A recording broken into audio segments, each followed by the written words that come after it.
A'udzu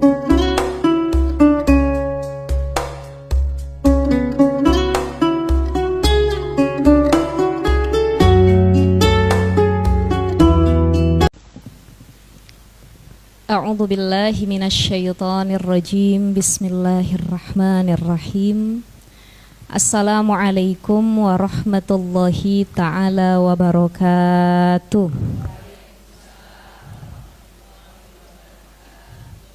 Alhamdulillah wassalatu wassalamu ala Rasulillah Muhammad ibni Abdullah wa ala alihi wa sahbihi wa mawalah.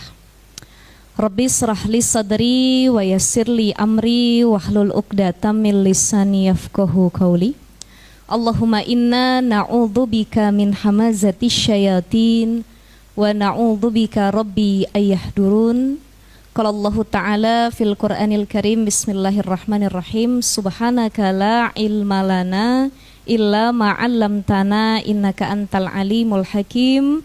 Shadaqallahul azim wa shadaqa rasulun nabi habibul karim, amma ba'd. Ibu-ibu sekalian, para jamaah Rumil yang hadir pada pagi hari ini, kumaha daramang sehat? Alhamdulillah, nggak ada yang sakit hatinya. Insya Allah wajahnya sehat, badannya sehat, hatinya sehat. Mudah-mudahan kantongnya sehat semua juga. Ini akhir bulan apa awal bulan? Akhir ya. Akhir menuju awal, alhamdulillah. Kalau dihitung-hitung nih lagi pada tebel kantongnya, karena habis pada gajian di akhir bulan ya. Baik, mudah-mudahan yang tebal bukan hanya kantong dan isinya saja, tapi insya Allah iman kita makin tebal. Karena dipakai buat ngaji, dipakai buat ibadah, dipakai buat mendekatkan diri kepada Allah Subhanahu wa Ta'ala. Senang sekali rasanya saya ketemu lagi sama ibu-ibu. Mohon doa mudah-mudahan sehat walafiat.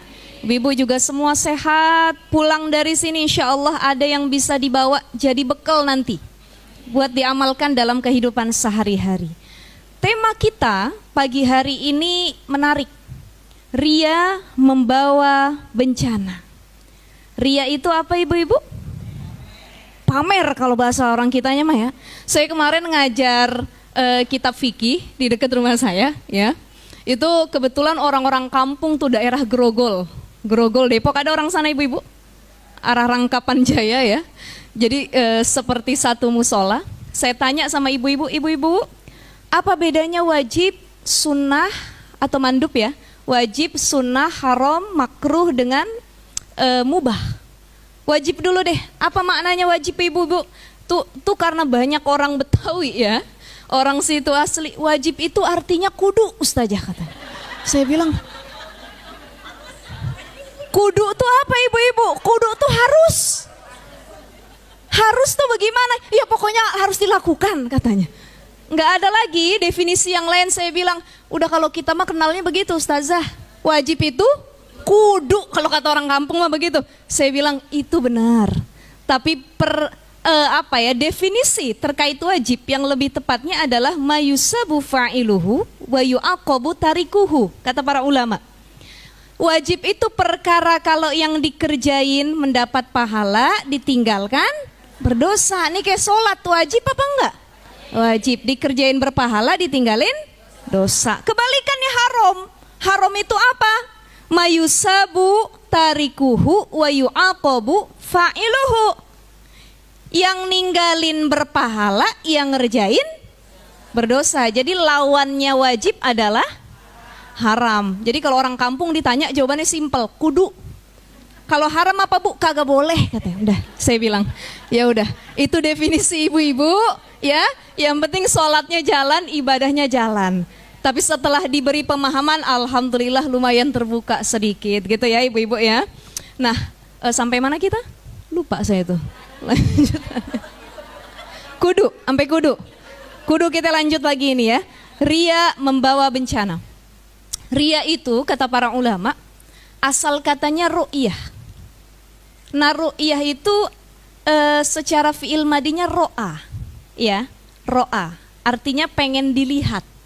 Jadi orang yang ria, bahasa gampangnya tadi pamer, ya. Lebih simpelnya dan lebih tertatanya lagi, orang ria itu adalah orang yang ketika beramal atau melakukan sesuatu pengen amalnya dilihat, dipandang sama orang lain, itu ria. Bahkan kata para ulama, ria itu juga disebut dengan syirkul asgor, syirik kecil. Jadi ada syirkul akbar, ada syirkul asgor. Syirkul akbar itu apa? Menyekutukan Allah. Dosa yang tidak diampuni oleh Allah walaupun kita udah tobat nih, salah satunya adalah asyirku billah, menyekutukan Allah. Ibu-ibu pengen kaya, datang ke dukun. Ya, pengen suaminya makin cinta, datang ke peramal, datang ke orang pinter.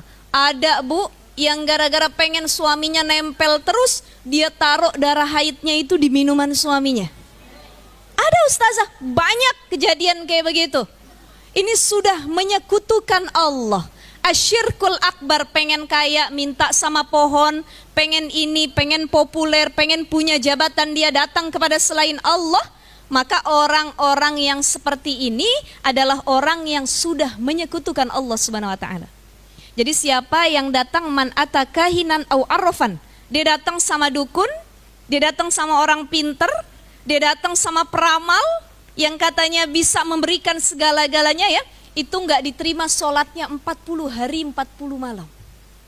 Jadi hati-hati jangan meminta kepada selain Allah. Itu syirkul akbar, syirik besar.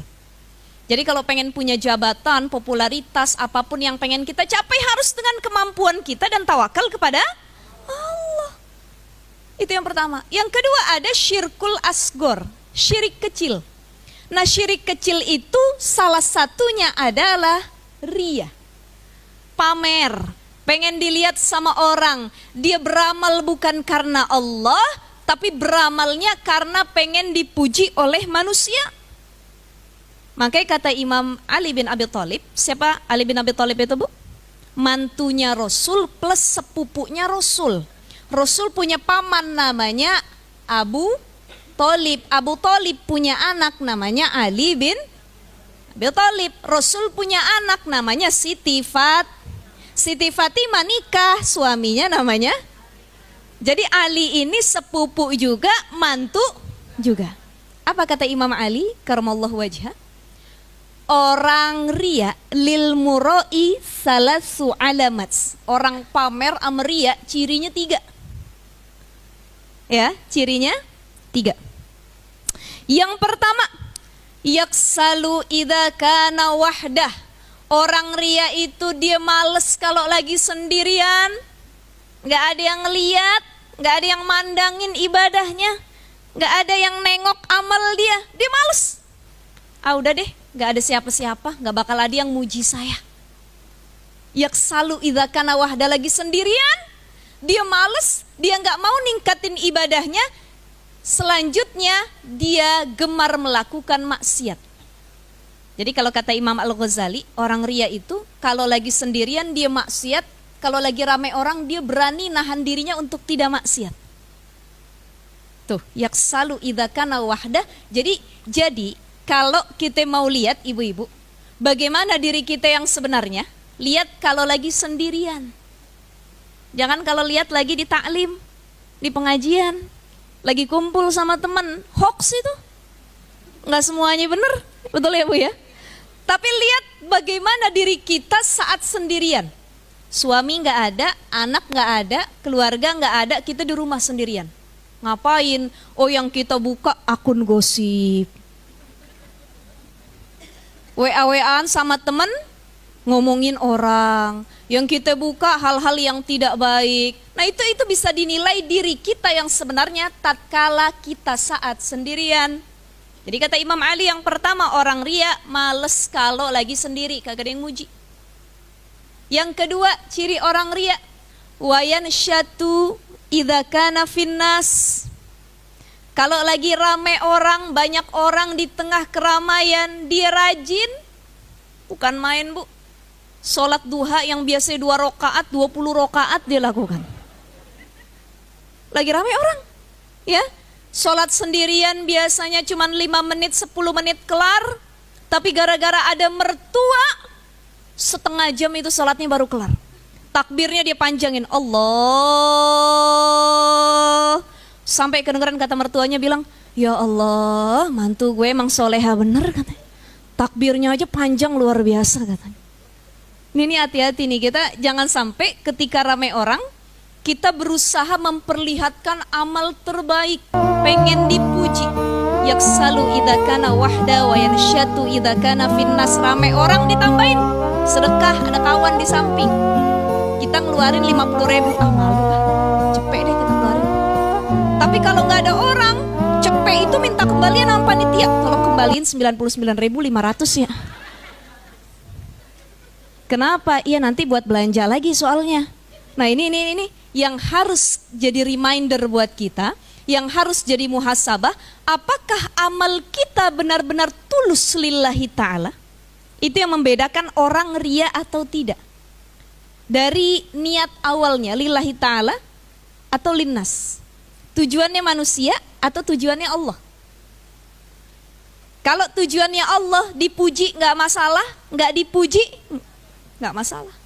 Karena bukan manusia yang mau dia cari, bukan validasi pengakuan dari manusia, tapi yang dia cari validasi dari Tuhannya, pengakuan dari Allah Subhanahu wa ta'ala. Yang ketiga, cirinya tadi yaksalu idza kana wahda wa yansyatu idza kana finnas. Yang ketiga, wa yazidu fil amal idza usniya alaihi wa yankusu idza dhumma. Ya. Kalau dipuji, amalnya nambah. Tapi kalau dicela, dia tidak lagi beramal. Itu ciri orang yang ria. Kalau dia yang muji, tadi saya bilang yang tadinya 50 jadi 100. Tapi kalau nggak ada yang muji, minta kembalian. Nah, ya, itu ciri orang yang ria, kata Imam Ali. Jadi cukup 3 saja.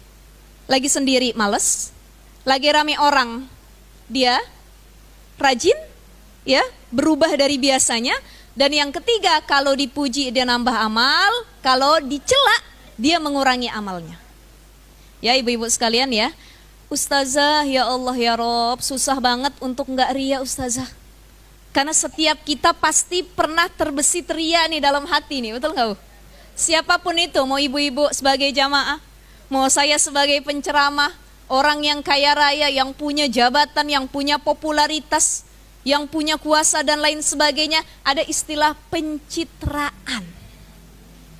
Betul ya? Apalagi sekarang mau masuk musim pemilu. Tapi jangan kita bahas itu. Itu pilihan masing-masing ya. Pesan saya, kita masuk nanti tahun 2024 nih rasa-rasanya agak panas. Kelihatan jarang hujan akhir-akhir ini. Ya Bu ya. Kenapa panasnya? Mulai dari akhir 2023, bapak sama anak udah berantem masalah pilihan. Suami istri nggak mau tidurnya saling hadap-hadapan gara-gara beda pilihan. Ada Ustazah? Ada. Banyak. Abang adek nggak mau saling nanya, kenapa? Gara-gara beda pilihan.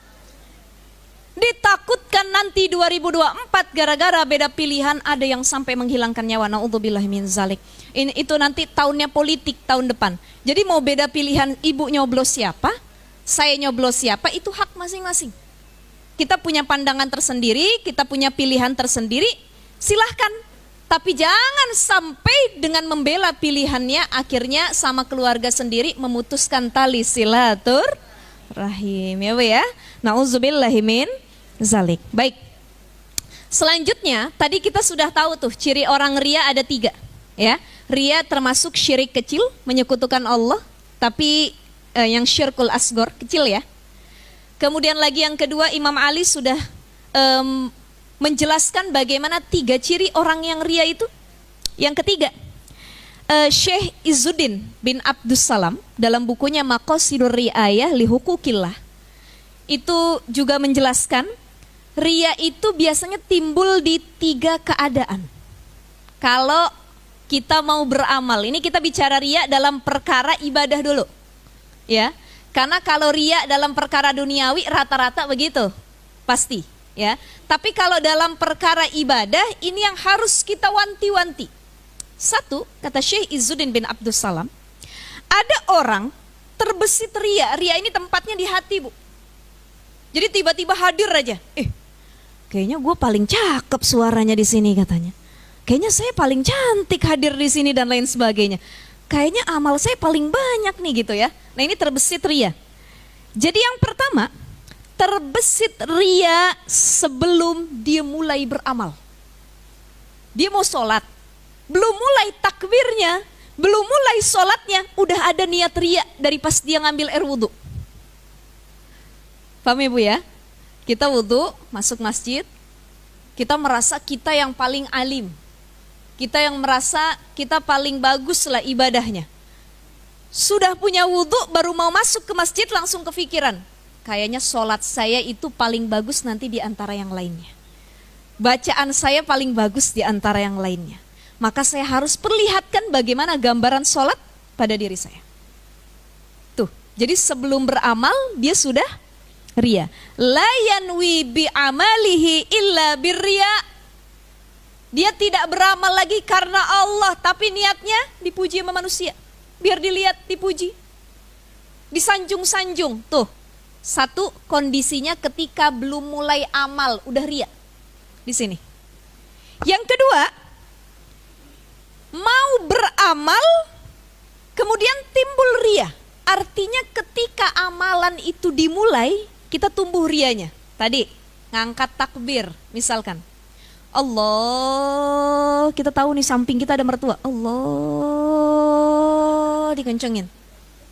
Yang tadinya nggak mau jahar bacaan Qur'annya, maunya sir, tapi karena ada mertua saya harus dengar betapa indahnya saya suaranya.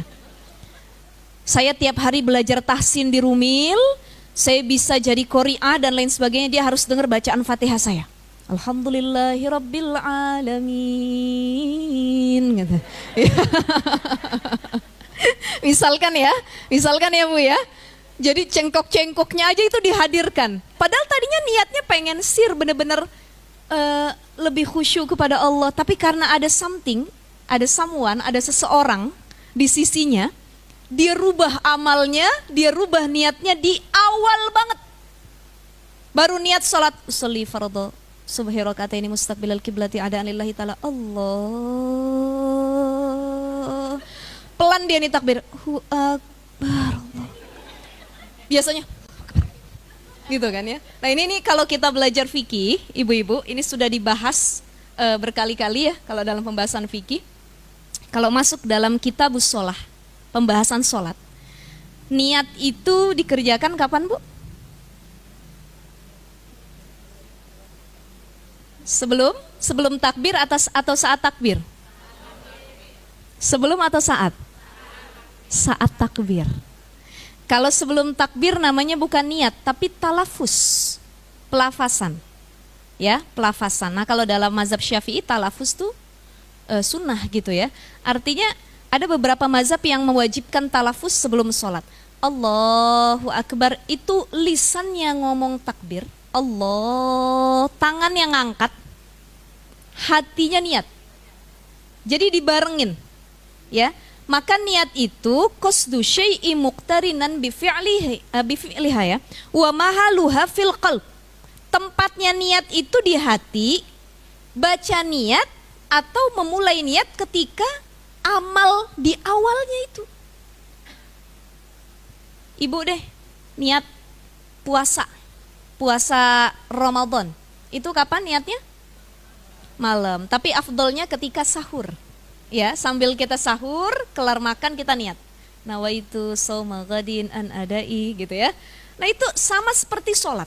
Niatnya ketika takbir, Allahu Akbar. Makanya orang yang takbirnya dia menghayati berarti dia lagi niat.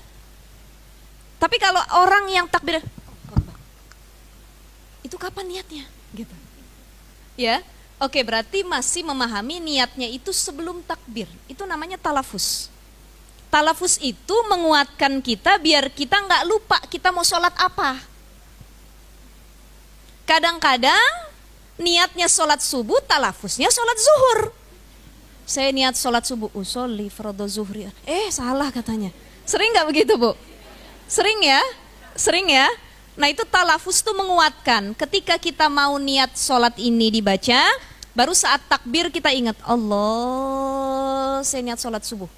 Jadi kalau barnya kelar, di situ takbirnya kelar, di situ juga niatnya kelar. Jadi kalau di peragain itu, Allah, usolli fardhu subhi raka'ataini mustaqbilal qiblati adanillahi ta'ala. Ta'alanya kelar, birnya kelar. Birnya kelar apa tuh? Barnya kelar ya. Maksud saya takbir, jadi birnya tadi.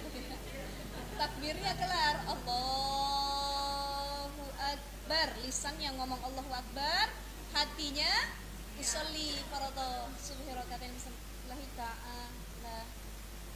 Nah, ngangkat tangan, kalau kita belajar bab sholat, ngangkat tangan itu sunnah. Jadi ibu jangan dipermasalahin, ibu ngelihat orang sholat macem-macem angkat tangannya. Maaf ya, maksudnya gini, Allahu Akbar ada yang ke sini, Allahu Akbar ada yang ke perut, ada yang ke kanan, ada yang ke kiri. Nah itu masing-masing punya dalil tersendiri. Itu namanya furu'iyah fikih. Ya, nggak ngangkat tangan pun nggak apa-apa karena sunnah. Tapi ngangkat tangan lebih berpahala. Ya, jadi ada sunnah sholat, ada rukun sholat. Gitu. Yang rukun sholat adalah niat sama takbiratul ihram. Kalau niat sama takbiratul ihram nggak dibaca, nggak sah sholatnya. Allahu Akbar, sholli fardhu. Nah itu yang menjadikan rukun sholat. Oke, kita berpindah dulu dari fikih ya, karena bahasannya lumayan panjang. Nah itu yang kedua, ada orang tadi riyanya saat memulai amalnya. Jadi ketika sholat dia baru mulai niat sama takbir, udah berpindah niatnya bukan karena lillahi ta'ala, tapi karena linnas, sebab pengen dipuji oleh manusia. Tuh. Jadi yang pertama sebelum beramal dia udah riya, yang kedua baru mulai amalnya dia udah riya, yang ketiga riyanya hadir di pertengahan dia lagi beramal. Udah sholat nih, sholat kita 4 rakaat zuhur. Di rakaat ketiga, ya, lagi ingin memulai rakaat keempat, mulai muncul riya. Memang gerakan saya itu beda sama yang lainnya. Memang kekhusyuan saya itu berbeda dengan yang samping-samping saya. Memang bacaan sholat saya itu tidak bisa disamakan sama kanan kiri saya. Saya paling khusyuk dalam sholat saya. Wow, pengen dipuji akhirnya, masuk tuh riyanya. Ya, nah ini ada yang sebelum, ada yang awal, ada yang di pertengahan. Jadi bagaimana ustazah kalau misalkan riya itu tiba-tiba terbesit baik sebelum, di awal maupun pertengahan? Buru-buru istighfar, ganti niat. Jadi sebelum mulai amal, astagfirullahaladzim, ya Allah, saya niat ini beramal karena Allah, bukan karena yang lainnya. Langsung istighfar, ganti amal, ganti niatnya. Ya, ada orang yang dia nggak sadar, sampai salam dia tetap riya. Betul nggak Bu? Allahu Akbar ya, selama sholatnya bukan karena Allah, tapi dia menyombongkan dirinya sendiri. Ih, saya mah mau kenanya paling cakep, payetnya ada banyak kanan kiri, ya, modelnya mahal dan lain sebagainya. Belum sholat saya, wajah saya yang cantik, itu difikirkan sampai salam nggak kelar-kelar. Salamnya pun dia sangat-sangat terlihat lebih bagus dari yang lain. Assalamualaikum warahmatullahi wabarakatuh. Dengan anggunnya dan lain sebagainya ya. Nah ini yang ngeri nih. Kalau dari awal sampai akhir dia nggak sadar, nggak buru-buru istighfar, nggak merubah niatnya lillahi ta'ala. Jadi buru-buru. Kalau kita sedang terbesit riya, ketika beramal, buru-buru istighfar. Astaghfirullahaladzim. Rabbana dzalamna anfusana wa illam taghfir lana wa tarhamna lanakunanna minal khasirin. Ya Allah, astagfirullah, astagfirullah. Buru-buru. Itu dalam hati ya Bu ya. Dalam hati nanti kita dibacanya. Ya, jadi itulah ciri orang yang riya, dan kapan saja riya itu bisa terbesit kalau dalam perkara ibadah. Kalau dalam perkara duniawi, kita bahas riya nih, pamer. Wah, jangan dikata nih zamannya medsos, media sosial. Platform apapun sekarang kita gunakan. Ibu-ibu ditanya Facebook punya, punya. Instagram punya, punya. TikTok punya, Snack video punya, YouTube punya, punya. Masing-masing punya akun tersendiri, ya. WA pun tiap hari nggak pernah berhenti yang namanya bikin status. Hati-hati terbesit ria. Ada yang ria dengan hartanya, ada yang ria dengan pasangannya, ada yang ria dengan jabatannya, bahasa anak sekarangnya flexing. Wah, sekarang kalau ibu buka TikTok atau aplikasi lainnya ya, itu lagi rame orang-orang menunjukkan kekayaannya. Halo guys, assalamualaikum warahmatullahi wabarakatuh. Yuk kita room tour rumah saya katanya. Ini kolam renangnya, ini kamarnya, ini barang-barang brandednya. Dan ibu-ibu demen nonton yang begitu. Betul nggak Bu? Betul nggak? Abis nonton itu ngadu sama lakinya. Bang, kita kalau punya rumah begini cakep bener nih bang katanya. Akhirnya berantem, rumah tangga. Gara-gara ngeliat flexing atau kepameran orang lain. Ini rame nih orang sekarang flexing di media sosial terkait dengan harta.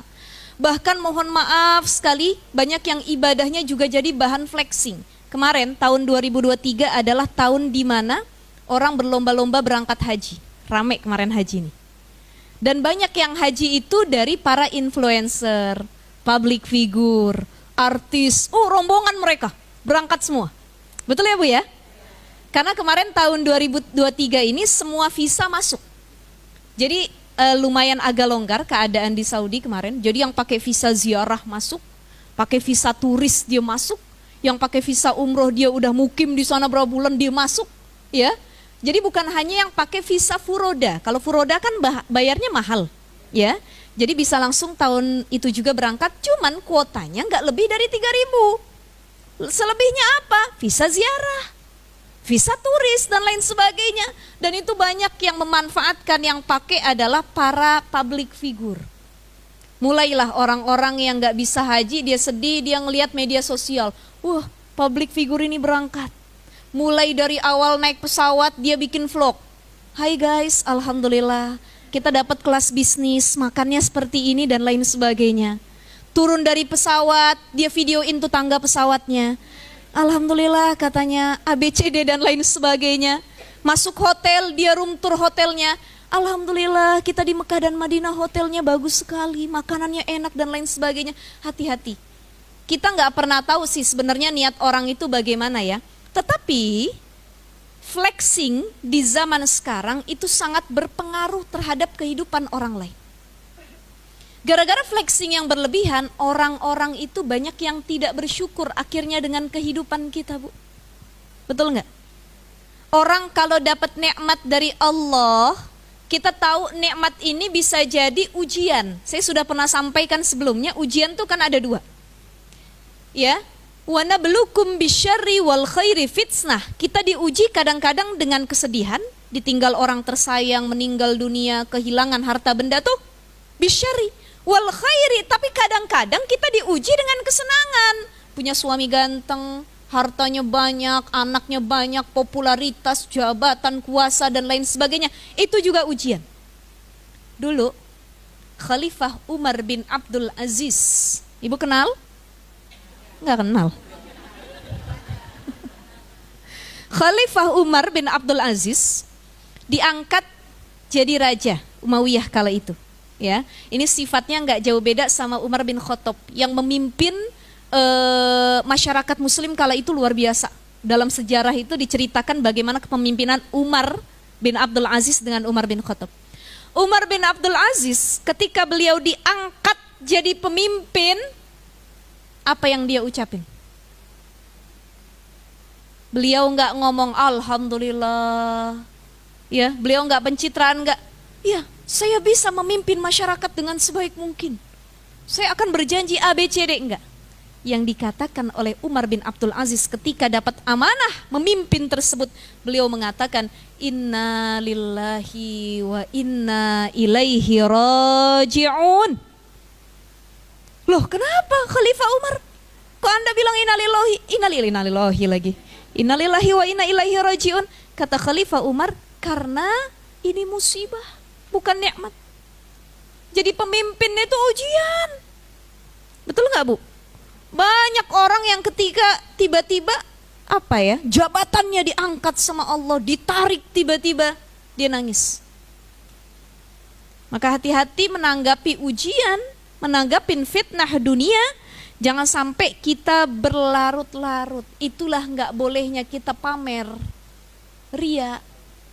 Karena dari ria yang berlebihan bisa jadi penyakit ain buat orang yang lihat kita. Baru punya nikmat nih, harta banyak, flexing sana sini, ya, bikin video dan lain sebagainya. Orang yang nggak suka hatinya dengki ngelihat kita, dia doain buruk. Sombong banget. Mudah-mudahan besok diangkat tuh nikmatnya sama Allah. Kena penyakit ain. Makanya pamer itu dilarang, bukan apa? Satu, bisa nyebabin dengki dan penyakit ain. Gara-gara terlalu berlebihan pamernya. Ibu punya suami ganteng, la ilaha illallah, sehari bisa 5 kali diupload di media sosial. Suaminya baru bangun tidur di videoin, ya Allah, alhamdulillah setiap hari ku memandang wajah yang seperti ini, ya Allah.